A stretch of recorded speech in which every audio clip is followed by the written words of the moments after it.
Olá, seja bem-vindo ao nosso programa Um Café pela Ordem. Retornamos hoje a esse projeto que para nós é tão caro e tão importante meio de comunicação para você que nos acompanha nas redes sociais. Meu nome é Alexandre de Sá, sou advogado criminalista e tenho nesse espaço a oportunidade de falar sobre os desafios da advocacia criminal, os desafios da advocacia como um todo. Hoje eu tenho um convidado especial, alguém que me acompanha já há muito tempo, que tem sido um parceiro de batalha, como a gente diz na advocacia criminal, um companheiro de trincheira, Dr. Ricardo Fante Iacono.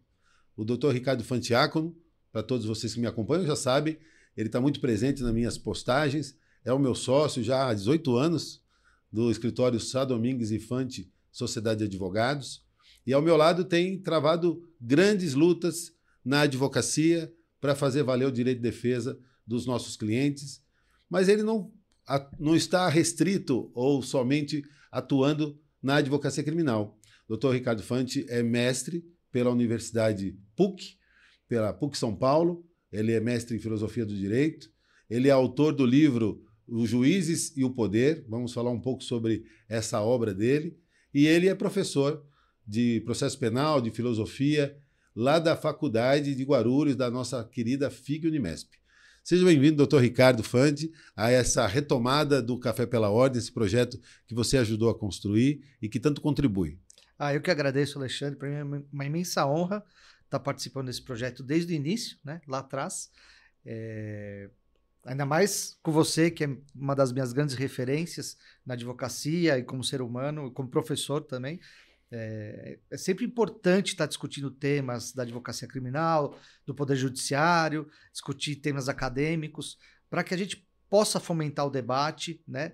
Que eu acho que é isso que está faltando um pouquinho, né? Debater temas relacionados ao contexto jurídico. Para mim é uma imensa honra e vamos lá, vamos conversar bastante. Que legal, Ricardo. Uma alegria ter você aqui nesse momento que a gente retoma esse projeto.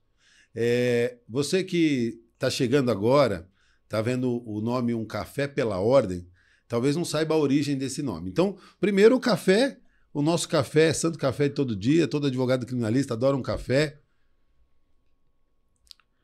Então fica aqui um brinde com café para você que nos segue. E o Pela Ordem, acho válido, né, Ricardo, Sim. explicar nesse primeiro momento, Sim.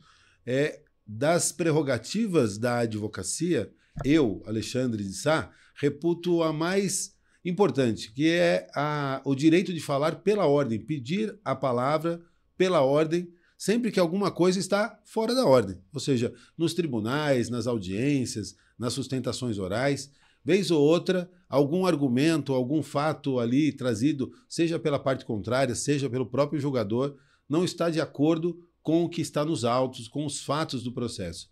E aí o advogado tem o direito, tem a prerrogativa de fazer uso da palavra pela ordem, uma intervenção sumária para restabelecer a ordem dos fatos. Você, Ricardo, você tem alguma outra prerrogativa ou essa também é a sua preferida? Essa é a minha preferida. É bem verdade que a juizada não gosta muito, né, de quando você utiliza a palavra pela ordem, porque já visualiza nesse pedido, nesse direito, uma intervenção que vai fazer pensar, vai fazer discutir temas. Mas, para mim, talvez seja uma das prerrogativas mais importantes que nós temos na advocacia, em especial na criminal, que é que a gente, nosso lugar de fala. Mas, assim, a palavra pela ordem, o pedir pela ordem, em dados momentos, não é nem um direito, é um dever do advogado, né? Para restabelecer a ordem dos fatos, da técnica jurídica, do contexto, né, que está sendo colocado, e para mim é extremamente importante. Que legal, Ricardo. Para você que nos acompanha, é importante a gente estar todo mundo na mesma página. Prerrogativa não é privilégio. Prerrogativa é ferramenta de trabalho. O advogado que não tem as suas prerrogativas respeitadas, ele tem cerceado não só o seu direito, mas o direito do seu cliente. Então, para nós, é imprescindível o advogado ter conhecimento das suas prerrogativas, defendê-las e, para isso, também ter o suporte da instituição. A OAB, que nos representa, está ao lado do advogado e da advogada para defender essas prerrogativas. Aqui no nosso Café pela Ordem, Ricardo, dessa nossa temporada, nós vamos fazer um pouco diferente. Nós vamos ter alguns quadros e vamos, através desses quadros, tocar o nosso bate-papo. O primeiro quadro é Café com História. Ricardo, eu queria saber de você o que levou você a escolher a área criminal, né? E se tem algum caso que você se lembra, assim, que foi marcante para você, que te fez realmente ter certeza que você estava no lugar certo. Sabe quando a gente tem aquela sensação, poxa, é esse o meu lugar no mundo? Você pode compartilhar com a gente? Posso, claro. Quando eu ingressei na faculdade de Direito, eu trabalhava numa empresa privada, dessas bem, né, bem corporativas, vamos dizer assim. E em dado momento eu fiquei meio, assim, estava meio desgostoso, né? Porque eu não via muita evolução, eu me via travado. Falei, eu preciso fazer alguma coisa diferente. E aí eu optei pela faculdade de Direito, sem saber muito o que eu queria, exatamente. Porque quando a gente entra na faculdade, quando a gente começa a entender o direito, a gente vê, né, figuras como juízes, por exemplo, né, como um ser acima do bem e do mal. Então você mira num juiz e fala, nossa, queria ser um juiz, queria ser igual esse. E durante o percurso da faculdade, eu fui verificando que esse quadro pintado, né, não é bem assim. Juiz é ser humano também, né? Sim, exatamente. Mas assim, num primeiro momento, você tem ele num pedestal. Juiz, juízas, né? E eu, durante o percurso, eu fui entendendo um pouco mais. Confesso que, assim, durante o percurso da faculdade, eu não tinha muita noção que eu ia fazer. Até que um dia, eu fui assistir um júri do meu mestre, do professor, advogado, Dr. Alexandre Sá Domingues, e fui assistir uma plenária do júri. Aí, como eu costumo brincar, o bichinho do júri me pegou de vez, né? Porque foi aí que efetivamente eu entendi o que era advogar na advocacia criminal, o que era ser um advogado tribuno do júri. E aí a paixão foi instantânea no tribunal do júri, e aí toda a minha carga emocional foi direcionada para atuar na área criminal. E assim, o grande primeiro start que eu tive na advocacia criminal também foi com você, foi quando eu fui acompanhá-lo num júri na Justiça Federal, o caso do delegado, né? Foi do delegado, né? Um delegado federal que teria mandado matar um outro delegado federal. Incrível. Foi um baita júri acho que de 3 dias, salvo engano. Sim. E aí eu falei, é isso que eu quero para minha vida, e daí seguiu, né? Foi nesse contexto que eu iniciei na advocacia e iniciei na advocacia criminal.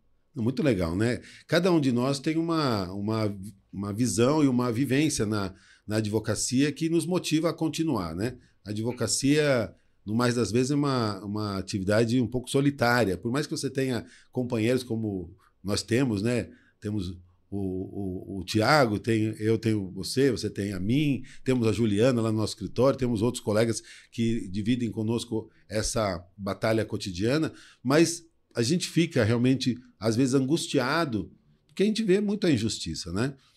As pessoas que estão de fora veem o advogado criminalista, às vezes com aquela pessoa fria, aquela pessoa que defende o criminoso, que quase um aliado do crime, né? Quando, na realidade, a gente tem uma visão muito humanista da coisa. Pelo menos, eu posso falar de você e falo de mim aqui, da nossa equipe, a gente vê o ser humano por trás, as mazelas que o processo penal ele acaba trazendo para a vida das pessoas. Né? Sim, sem dúvida. Então, assim, muito legal saber que eu pude influenciar ainda aqui no início da sua carreira a sua escolha. Não, na verdade, influenciou lá, influencia até hoje. Mas essa questão é tão importante que você falou sobre o ato de atuar meio isolado, né? Todo mundo vê o advogado criminalista só pensando via de regra, né? Só pensando no acusado, naquele que você defende. Mas a grande maioria das vezes tem toda uma família por trás dessa pessoa, né? É claro que tem pessoas que não têm, mas é muito difícil ter pessoas, tipo, o réu sozinho na vida. Tem familiares, tem filhos, tem esposas, tem mães, tem pais. Então tem toda uma carga emocional que fica para o advogado. Né? Então, assim, quando a gente ouve, né? Advogado criminalista só está pensando no dinheiro, só está pensando nos honorários, enfim. Ainda que possam ter pessoas assim, graças a Deus a gente não conhece, né? Mas é importante destacar, como você falou do lado humanista, da função da advocacia criminal, né? A função do advogado criminalista não é só aquela função de abrir o livro, chegar na frente do juiz, debater temas com o juiz, com o promotor, brigar com o juiz, com o promotor, não, com o delegado, né? Quando a gente fala em delegacia, mas tem toda uma questão por trás disso, né? Tem uma questão muito, muito séria, psicológica, por trás dessa defesa criminal. Não é tão simples como parece. Não, legal. Eu, como disse aqui, a gente vai ter alguns quadros aqui. E agora a gente vai trazer um novo quadro aqui, que é um quadro que o nosso convidado ele é convidado a dizer se algumas impressões que a sociedade tem são mitos ou verdades. Mitos ou verdades, Ricardo? Bora lá. Queria saber de você se a advocacia criminal, como dizem, é perigosa. Muita gente fala assim, não, eu não atuo no crime porque é perigoso. O que você acha? Você acha que a advocacia criminal é uma atividade perigosa? Não, eu acho que nesse caso seria um mito. Lógico que eu não desconheço os problemas que tem, né? Casos de advogados criminalistas e advogados criminalistas que são mortos, enfim, são perseguidos. Mas eu acho que tem um contexto diferenciado na atuação de cada advogado. Eu acho que, assim, do meu ponto de vista, a advocacia criminal é igual a qualquer outra. Tem suas angústias, agruras, tem seus benefícios, malefícios, mas essa história de que advogar na advocacia criminal é perigoso desde que você se envolva nos atos criminosos. Me parece que essa confusão que é feita por grande parte da sociedade e alguns colegas de outras áreas mesmo, é por conta de um preconceito que é formado em relação ao advogado criminalista. Porque convencionou-se, né? Aquela advogado porta de cadeia, né? Advogado que defende os maus, né? Sociedade dos bons. O problema todo está na relação que a gente vê do que é ser advogado criminalista, o que é advogar na área criminal. Então, me parece, do meu ponto de vista, é claro, que não tem perigo desde que você exerça seu papel de forma técnica, sincera e honesta. Eu costumo brincar que você tem que ser ético, técnico e combativo, dentro dos limites que a legislação exige, principalmente o nosso código de ética, nosso estatuto. Se você conseguir entender isso como uma barreira intransponível para se aliar eventualmente ao crime, não tem perigo nenhum, é só mais uma atividade profissional como qualquer outra que tem por aí. Legal.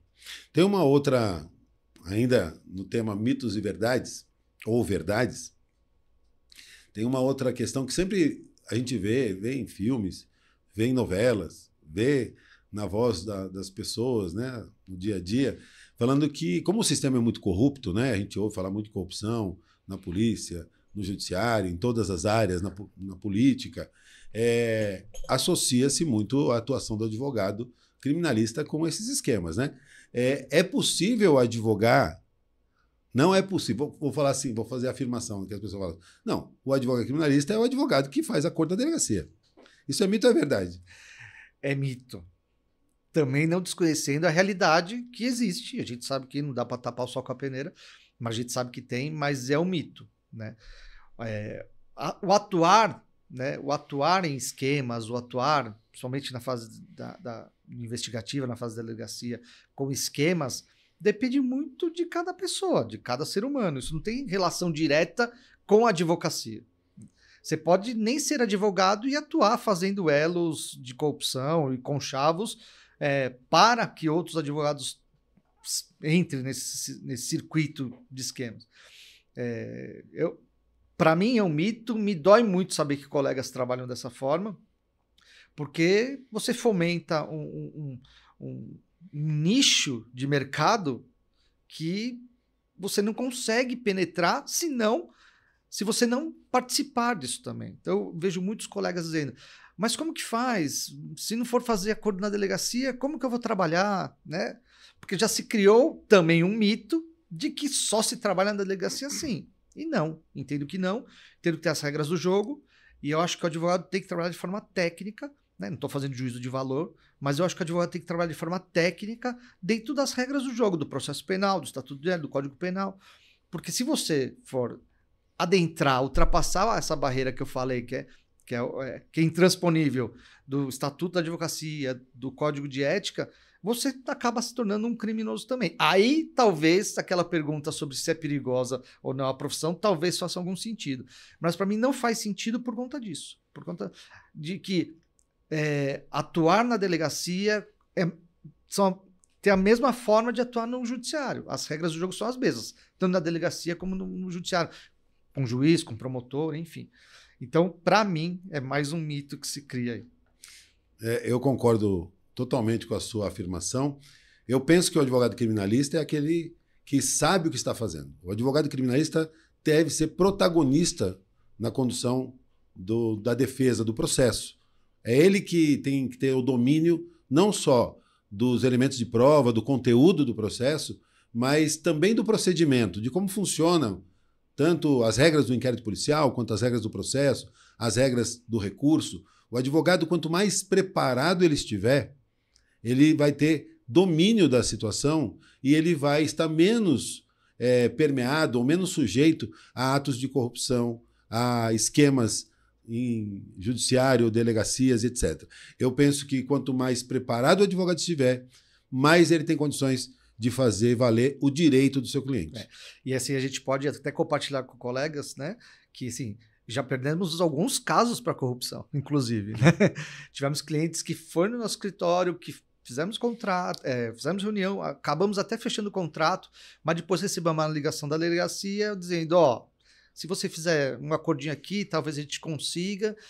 E infelizmente isso faz parte, acontece, e a gente desejamos sorte para o nosso cliente, mas a gente não atuou por conta disso, né? Porque, então assim, não é difícil acontecer de perder clientes para corrupção, mas é uma opção que se faz também do estilo de advocacia, né? A gente optou por essa forma, se é certo ou se é errado a gente não vai julgar, mas para a gente é melhor agir dessa forma. Legal. Em relação ao nosso convidado, o doutor Ricardo, que eu conheço há quase 20 anos. Aliás, o doutor Ricardo, conheço há mais de 20 anos, na realidade, né? O doutor Ricardo, advogado há 20 anos, ele tem se destacado pelo estudo, né? O doutor Ricardo Fante, inclusive, atualmente é coordenador da Escola Superior da Advocacia, do Núcleo Guarulhos, né? Tem uma atuação forte lá na subseção Guarulhos. E, recentemente, publicou uma obra que está aqui, na nossa mesa aqui, Juízes e Poder. Eu queria que você contasse um pouco o que te levou a escrever essa obra, e não precisa dar spoiler, mas conta pra gente do que trata o seu livro. Então, Ale, assim, isso tem um pouco de relação com aquele início que eu falei de entrar na faculdade e ver os juízes como algo, um ser sublime, supremo. Durante o percurso da faculdade, eu fui percebendo que tudo passava pela decisão do juiz. Tudo o juiz decide. Eu fui vendo que o juiz tem muito poder. E tem mesmo. Isso daí me angustiava um pouco, porque num sistema judiciário, onde que um ser humano, como você disse, é um ser humano, afinal, né? Que tem os mesmos defeitos que todo mundo, qualidades também, que esse ser humano possa decidir o destino de pessoas, e mais do que isso, com um linguajar popular, uma canetada, muitas vezes decidir o destino de uma nação, me preocupou muito esse poder que é dado aos juízes. E aí eu comecei a estudar, e isso sempre me angustiou muito, muito de verdade. Aí eu lembro até que acho que foi em 2010, acho que você vai se recordar, que quando eu fui fazer uma especialização de ciências criminais, um dia eu tive aula com o professor Alexandre Moraes da Rosa. Alexandre Moraes da Rosa. Não é aquele, é outro. E no primeiro dia de aula, não lembro se ele foi falar sobre sistemas processuais ou garantismo penal, enfim. No primeiro dia de aula, ele era juiz, na época, né? Ele é juiz até hoje, né? Está no tribunal, enfim. Estava no Supremo, inclusive, mas no primeiro dia de aula, ele falou assim: eu sou o juiz, eu não sou nem parte e nem fofoqueiro. Quem produz as provas são as partes, e ao final, com o que as partes produziram, eu vou decidir. aquilo foi um alento para mim. Eu vi um horizonte, eu vi a luz do fim do túnel. Eu falei, pronto, é isso. E aí eu comecei a estudar. E aí eu fui tentar entender, desde as bases filosóficas, o que é poder e por que o juiz tem tanto poder. Então eu tentei, de forma singela, é óbvio, trazer um pouco dessa questão, porque se fala muito pouco disso, né? Eu tinha dificuldade, eu tive até um pouco de dificuldade de fazer esse link. E eu tentei trazer um pouquinho aqui para as pessoas entenderem da onde surge o poder no judiciário, da onde surge o judiciário, o juiz, por que o juiz tem tanto poder e quais as causas desse poder no sistema de justiça criminal, né? Um juiz que decreta uma prisão de alguém, uma prisão preventiva, por exemplo, de qualquer forma, ele só faz isso porque ele tem muito poder. Um juiz que condena alguém sem estar muito preocupado com a prova dos autos é porque ele tem muito poder. Isso sempre me incomodou e eu tentei desvendar um pouquinho disso daí e tentei trabalhar a questão do poder com o juiz, o judiciário, a estrutura ideológica de poder, do Estado. Então, assim, tem um mix aqui de informações que eu acho que meu objetivo foi tentar contribuir com o debate. Não tenho pretensão de esgotar essa análise.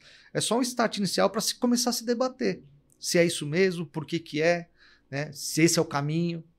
Né? Um ministro do Supremo pode, numa canetada, anular efeitos de lei proposta pelo Congresso Nacional? A gente teve recentemente. Numa decisão liminar, foi cancelado o início do juízo das garantias, por exemplo. Né? O ministro Fux, ele, numa decisão monocrática liminar, ele falou assim, essa lei não vai ter vigor. Demorou-se mais de 2 anos para que o juízo de garantias fosse implementado. E por aí vai, outras questões. Me parece que é um excesso de poder. Isso daí talvez interfira nos poderes, né? Nos 3 poderes, na tripartição de poderes. Então, é essa angústia que me trouxe a pensar nesse tema. Muito legal você trazer esse exemplo do Alexandre Moraes da Rosa, que é um juiz que todos nós admiramos, né? Como tantos outros, né? A gente fala do juiz de forma genérica, sim, mas nós sabemos que tem muitos juízes vocacionados, né? Que são inspiração para a gente. Inspiração para a gente, inclusive, né? Mas a gente tem também aí o dever de desmistificar. Deixar claro que não é todo juiz, por ser juiz, que está falando o correto, falando o que é certo. Claro. Eu acho muito importante isso que você falou, e é importante que a sociedade entenda que é diferente o julgamento do cidadão do julgamento do juiz. O juiz ele tem que ter conhecimento e preparo para se distanciar e permitir que as partes atuem no processo. O sistema acusatório ele pressupõe a separação de funções, né? E quando o ser humano ele é levado a analisar uma situação, ele entra em todas ele assume todos os papéis, mas o juiz tem que se desvestir, tem que se despir desse preconceito que é natural do ser humano e ter uma atuação técnica. Por isso é importante obras como a sua, que discutem o papel do juiz, porque obviamente que o poder que o juiz tem é muito grande. E ele tem que ter limites para justamente não invadir a seara da atuação do órgão ministerial que faz a acusação e também respeitar o papel do defensor. Quando o juiz ele adota um papel de espectador, ou seja, destinatário da prova, ele deixa a produção da prova na mão das partes, ele não faz um pré-julgamento. Isso é muito importante. Então, a sua discussão ela é muito válida. Eu sei que na sala de aula também você é um professor destacado, porque você bate bastante e provoca os alunos a pensar sob esse ponto de vista, dizer que é uma inspiração a sua obra. Parabéns, gostei muito. E queria indicar para os nossos seguidores, né, aqueles que nos acompanham aqui, a sua obra, mas onde que as pessoas encontram o seu livro para adquirir, para que elas possam também beber desse conhecimento? Obrigado.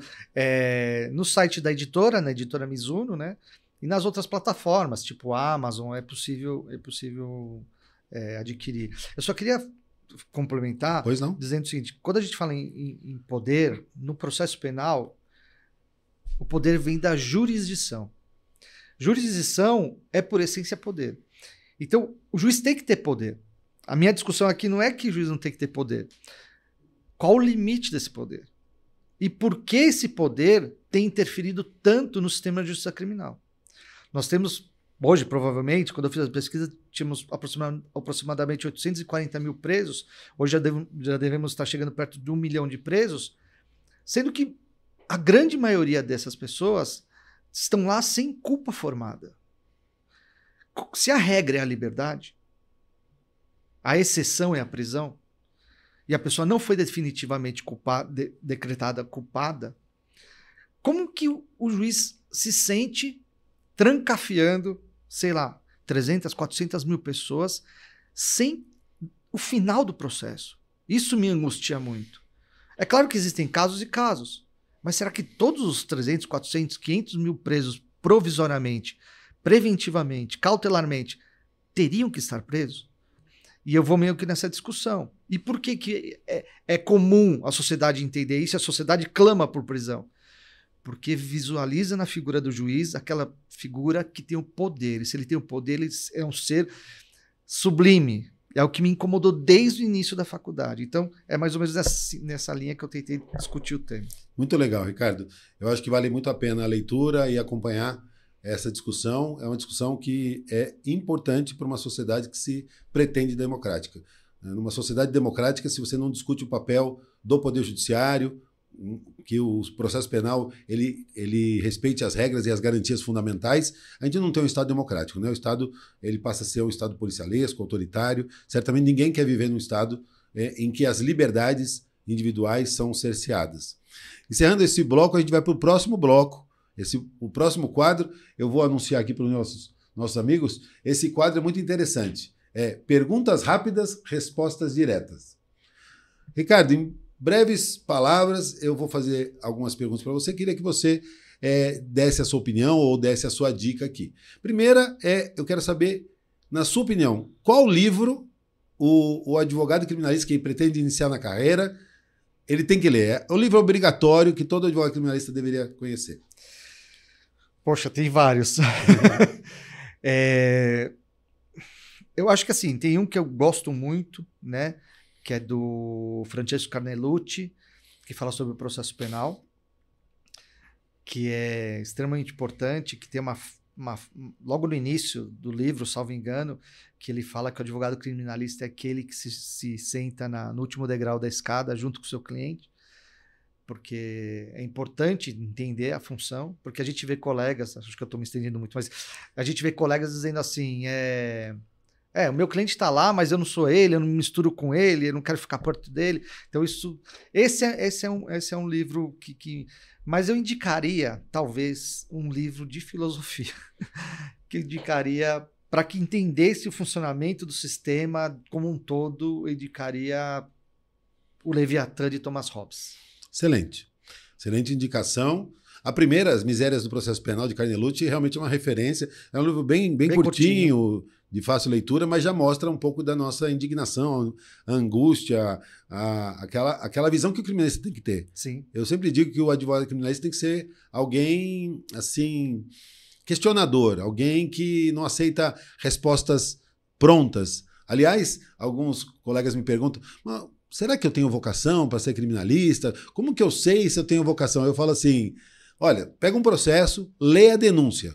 Se você acreditar, você não serve. Porque o advogado criminalista é o questionador. Ele fala assim, mas por que afirmou isso? Porque o papel aceita tudo. Você pode colocar qualquer coisa no papel. Se você não questionar onde estão as bases daquela afirmação, você não serve para ser criminalista. O advogado criminalista é aquele que vai além da historinha, além do conto, além daquela versão, né? Além da tese acusatória. Tem que pensar, pera um pouquinho. Chegou a essa conclusão, fez essa afirmação com base e lastro no quê? Depois a gente vai para um segundo momento para ver se aquelas provas que embasam aquela acusação, se elas foram produzidas respeitando as garantias do acusado, né? O direito à presunção de inocência, o direito ao silêncio e outras coisas, o contraditório, a ampla defesa, porque às vezes você tem até uma prova, mas é uma prova ilegítima ou ilícita e ela não pode servir como base para a formação da convicção de ninguém, muito menos do julgador que vai decretar prisão, pena capital praticamente na vida de qualquer pessoa. Bem, outra pergunta que eu queria te fazer, a gente não foi tão rápido nessa resposta, vou tentar mas vamos ser lá. mais rápido. Perguntas rápidas, respostas diretas. Um jurista que te inspira. Alexandre de Sá Domingues. Fora o Alexandre de Sá Domingues. Tem vários. Eu conheço um que eu sei que te inspira. Eu sei. Para mim, que é o professor de todos nós, mestre dos mestres, professor Jacinto Nelson de Miranda Coutinho, para mim é um grande advogado, um grande professor, uma referência. Exatamente. Outra pergunta que eu queria te fazer também, assim, pode explicar, né? Estou falando a resposta direta, mas acho que os nossos seguidores querem saber a sua opinião, né? Ok, vamos lá. Atuar perante um juiz de direito togado, né, numa vara criminal comum, ou perante o conselho de sentença no tribunal do júri? Bem difícil essa pergunta e mais difícil ainda a resposta. Eu tendo no primeiro momento, a dizer que eu prefiro atuar perante juízes leigos, que é o tribunal do júri. Porque me parece que eles são menos viciados no sistema, e depois de ter escrito o livro, me parece que é um pouco mais... É possível se chegar um pouco mais a um processo penal democrático, porque você tem mais abertura de argumentação. Por um outro lado, tem muitas questões técnicas, principalmente do direito penal, da dogmática penal, que você não consegue trabalhar com o juiz leigo, com os jurados, por exemplo. E me preocupa também um pouco a banalização da fala para os juízes leigos, para os jurados. Essa história de que atuar no tribunal do júri precisa ser ator, encenação, basta você emocionar, me preocupa um pouco, porque a gente acaba vulgarizando a atuação que, para mim, talvez seja a mais difícil de todas, que é de um tribuno do júri. Eu acho que o tribuno do júri ele reúne todas as qualidades que um advogado tem que ter. Técnica, combatividade, saber vivenciar experiências sociais, coisa que com o juiz togado você não precisa. Em tese, você precisa ser um técnico, trabalhar a técnica jurídica, e o juiz, em tese, vai te responder com a técnica jurídica. Então, assim, eu não sei se tem uma resposta definitiva. Ensaboei aqui e não respondi. Mas o que me preocupa do juiz leigo é isso. É a vulgarização do atuar com o juiz leigo. Não adianta você ir no tribunal do júri chorar, pular, tocar violão, dar cambalhota. Essa não é a função, entendo eu, e respeito opiniões contrárias, essa não é a função de um advogado criminalista, tribuno do júri. Olha, eu, Ricardo, vou me atrever a responder também. Para mim, é muito claro hoje, né? Apesar da dificuldade de atuar nas duas áreas, tanto perante um juiz singular quanto diante dos jurados, eu hoje falo assim, sem nenhuma dúvida, eu prefiro atuar perante os jurados. Por que eu prefiro? Porque os jurados, eles são obrigados a nos ouvir. E é nosso dever nos saber se fazer ouvir. Não é? Porque muitas vezes a pessoa fala, o jurado é desinteressado, o jurado é leigo, o jurado dormiu, o jurado tem preconceito. Bem, preconceito o juiz também tem, o juiz também não ouve os nossos argumentos, às vezes nem lê as nossas manifestações. Também é influenciado pela mídia. Também é influenciado pela mídia. Então, assim, o juiz é ser humano como é o jurado. Por que eu prefiro? Porque o jurado é obrigado a me ouvir. O jurado fica ali durante o tempo da fala da defesa, que é pelo menos 1h30 se for um réu, 2h30 se forem 2 ou mais réus, né? E nesse período ele está entregue absolutamente à sua fala. Ele está disponível. Ele não pode pegar o celular, ele não pode sair da sala, ele, na realidade, ele vai ficar ali te ouvindo. E é lógico que nós, que atuamos, temos que desenvolver técnicas para saber se comunicar com ele. Mas, para mim, não tem dúvida. Hoje, eu prefiro atuar perante um juiz leigo, traduzindo para ele o direito, estando sujeito às vicissitudes que o jurado leigo tem, as limitações que ele possa ter, mas eu prefiro do que, às vezes, ser ignorado enquanto defensor por um juiz de direito. Eu vou agora para um outro quadro aqui do nosso Um Café pela Ordem, nessa nova edição do nosso Café pela Ordem, um Café pela Ordem que procura trazer algumas provocações. e eu vou para a ordem no banco dos réus. Agora o nosso convidado é colocado no banco dos réus para enfrentar uma pergunta, para ver se consegue nos responder aqui, né? Um advogado criminalista. Eu queria perguntar para você, doutor Ricardo, o seguinte. Um advogado criminalista, ele pode defender qualquer crime? O advogado criminalista, ele defender um estuprador, um traficante, um latrocida, ou você não acha que isso fere a humanidade assim? O advogado criminalista, por vezes, ao defender essas pessoas tão perigosas para a sociedade, não está sendo um aliado do crime? O conivente, né? Como conivente? Dizem. Para mim, tem uma questão de início muito, muito tranquila. Se eu vou defender alguém, pressupõe que essa pessoa não está condenada definitivamente, ela tem o direito de defesa e que a presunção é de inocência. Então, eu já largo do pressuposto que todos, independentemente de ser bonzinhos ou malzinhos, têm que ser presumidamente inocentes. O segundo ponto é dizer que quem tem que provar alguma coisa é o Estado. O Estado tem que produzir provas de que eu, você e qualquer um somos culpados daquilo que o próprio Estado está acusando. E um terceiro ponto que eu acho que é fundamental, a gente defende os fatos do processo, não defende o ser. Né? Eu defendo o que está sendo informado de acusação contra o meu cliente. Então eu não estou defendendo a vida pregressa dele, o futuro da vida dele, estou defendendo nesses fatos. Então, se essa pessoa tem 10 acusações de condenações de tráfico e está sendo acusado de roubo, por exemplo, veja, eu estou defendendo em relação ao roubo. Então o Estado tem que provar sobre o roubo. Ah, mas ele tem 10 condenações de tráfico, de estupro. Eu sou um técnico e o técnico tem que se ater ao que está sendo definido ali de acusação. Agora, essa questão de você pode defender qualquer tipo de crime, bem, para mim também é muito tranquilo. Tendo essas premissas que eu falei, eu não defendo, eu utilizo a minha técnica jurídica para defender o fato. Né?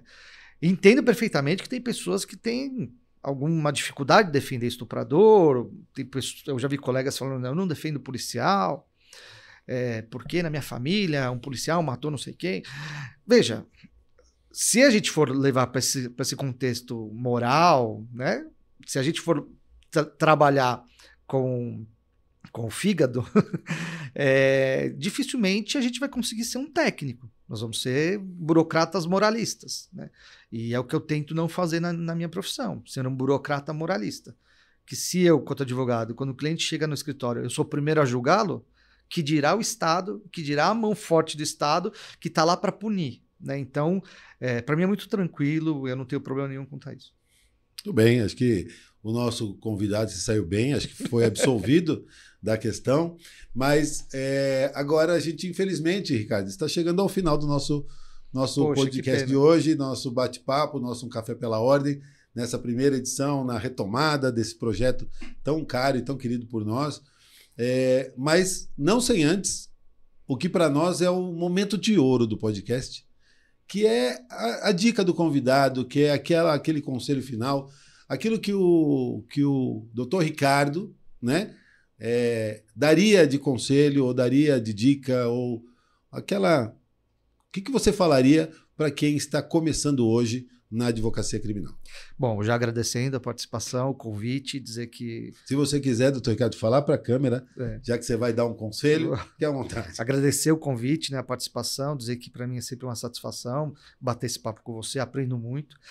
E para os colegas e para as colegas que estão iniciando a carreira, assim, estudar. Não tem outra forma. Não inventarem numa pílula um chip que você coloque no advogado, na advogada, que você saia fazendo muitas audiências, ganhando causas. Tem que estudar, gente. Não tem outra forma. O estudo é que vai garantir. Se você for querer ser um advogado ou uma advogada criminalista, você tem que estudar não só o caso, mas todas as matérias que envolvem. Tem que estudar processo penal, direito penal, criminologia, e eu diria que tem que entender um pouquinho de filosofia também para saber por que os institutos são o que são. Então a dica, professor Alexandre, meu mestre, é estudar. Excelente dica. A gente não para de estudar nunca, né? Bem, muito obrigado por você ter vindo hoje participar. Parabéns pela sua obra, parabéns pela sua trajetória. Espero que você continue firme aí por muitos e muitos anos, iluminando as pessoas que têm a oportunidade de conviver com você. E a você que nos acompanhou nesse nosso Um Café pela Ordem, uma edição especial de reinício desse projeto e retomada do projeto. Se você gostou do projeto, queria muito que você aí nos acompanhasse. Se você está no YouTube, curta e se inscreva no nosso canal. Se você está na rede social, compartilhe com seus amigos. Certamente a gente vai formar uma comunidade quando todos nós estivermos ali alinhados no pensamento. Eu tenho certeza que vários desafios que a gente tem no dia a dia vão ser enfrentados com mais facilidade. Então, muito obrigado a você, um abraço e até a próxima edição de Um Café pela Ordem.